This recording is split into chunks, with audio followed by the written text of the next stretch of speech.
Welcome back to Hardball. A headline on page 1 of today's Wall Street Journal says in a nutshell what may have led to the oil rig explosion down in the Gulf. Quote, oil regulators ceded oversight to the drillers. Well, how did it come to pass? The answer may lie in the oil industry friendly Bush and Cheney years. Michael Papantonio is a lawyer whose firm has filed a class action law in 3 states on behalf of shrimpers, fisheries, oystermen, and business owners. And Robert F. Kennedy Jr.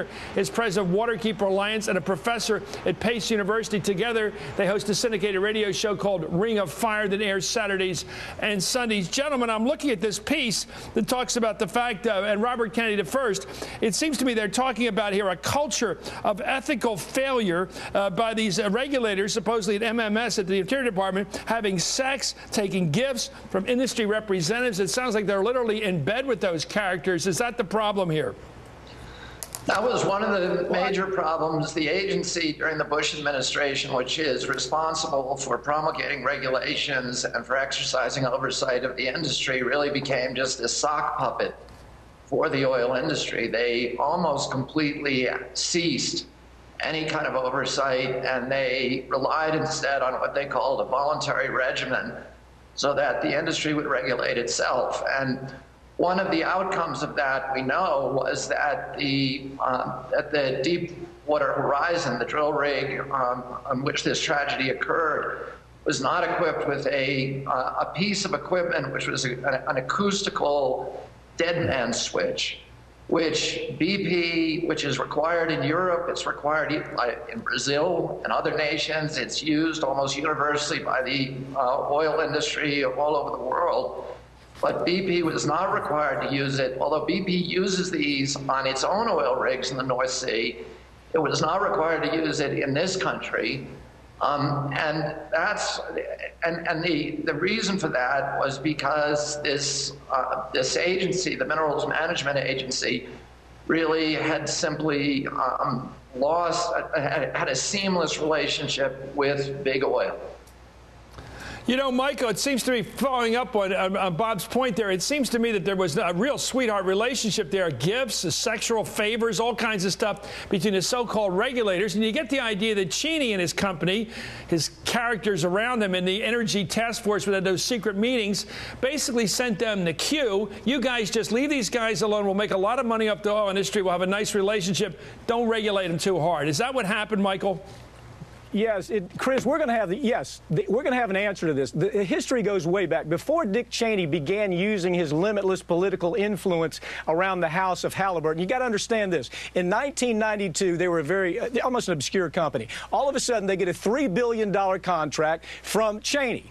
And then Cheney, they're pleased. Then Cheney becomes the CEO of that company. The next thing we know, Halliburton, KBR, they're doing everything besides what they are as a cement company. They're delivering mail to our troops. They're serving meals. They're doing laundry and dry cleaning. They're having phone service. This is a pattern we've seen with Cheney from the beginning. It's the same influence pattern that emerged after Dick's closed-door meetings with the energy industry, where he had every major driller in the world there, Chris. And what they said, I don't know today, but I got to tell you, Bobby and I are going to find out, because what happened after that is overnight Halliburton becomes the darling of the petroleum industry. They're deregulated. The mineral management.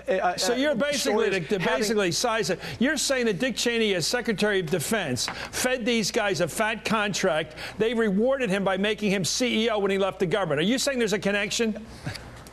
I know there's a connection, Chris, and you know. Go ahead, Bob. Bob, your thoughts, Bob. Bob Kennedy. I'll just tell you what the chronology was on the acoustical switch, which is really emblematic of the entire relationship. In 2001, the Minerals Management Agency was in the process of a rulemaking that would have provided new safeguards for offshore drilling. The rulemaking, which we have copies of, says that an acoustical switch is a, quote, essential component for all offshore drill rigs. Dick Cheney then he came in January of 2001. For the next 100 days, he met in secret with over 100 executives from the energy industry, from the carbon industry, from coal and oil, We sued him to try to get the minutes of those meetings, and Judge Scalia denied us at the end, wrote an opinion denied, saying that he had executive privilege and that he didn't have to share those. So, but immediately after those meetings, the Mineral Management Agency, which was now was staffed by Dick Cheney with his cronies from Wyoming, led by Johnny Burton, who was one of a bureaucrat from Wyoming, who was a crony of Dick Cheney, reversed the 2001 rulemaking. And in 2003, published a document saying, we're not going to require this essential component. Now, this is a component that was designed to turn on the blowout prevention device. If the men on the rig could not reach the button and try to throw the device and to manually activate that device. That's the place where the fire started, and we don't know now whether they tried to manually activate the device. But this switch was designed, if they were unable to activate it automatically. And that switch was never installed in the pipe, and it may or may not have resulted in the tragedy at the Deepwater Horizon. But in 2005, the energy bill was passed, which was a product.